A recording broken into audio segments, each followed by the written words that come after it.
We've all seen the images. A control room packed with men in white shirts and black ties, staring intently at massive screens, a cloud of cigarette smoke hanging in the air. This is the iconic picture of the space race, the story of heroic male astronauts and brilliant male engineers. But this picture is incomplete. It leaves out a crucial part of the story, a part that took place not in the main mission control room, but in smaller, overlooked offices. In those rooms, a group of extraordinary women were changing the course of history with nothing more than pencils, paper, and incredible minds. They were called human computers. Before the digital age, before machines could crunch the numbers needed to send a rocket into orbit, these women performed the complex, mind-bending calculations by hand. They were mathematicians, physicists, and engineers, many of whom were African American, breaking barriers of both race and gender in a deeply segregated era. They took the theoretical physics of spaceflight and translated it into practical, life-or-death numbers. What's the right angle for liftoff? How do you calculate the re-entry trajectory to make sure the capsule doesn't burn up? What's the exact window to launch for a lunar landing? These weren't abstract math problems. They were the numbers that would either bring astronauts home safely or leave them lost in the void. Imagine the pressure.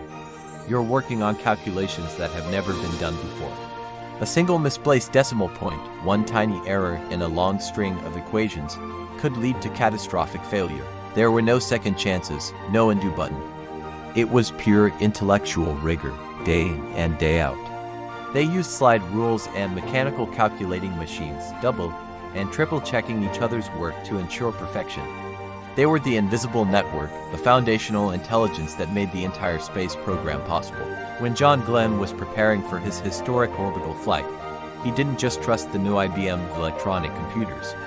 He famously said, "Get the girl to check the numbers."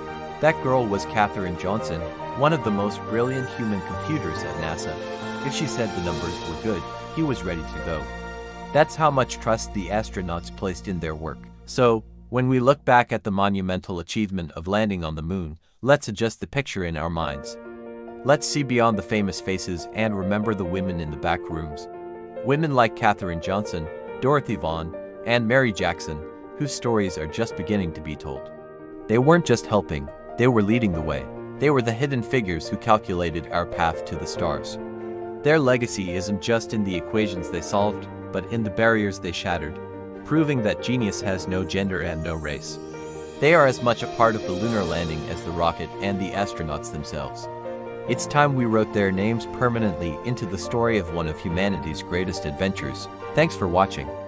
If you found this story as inspiring as I do, please like this video and subscribe for more hidden histories. See you next time.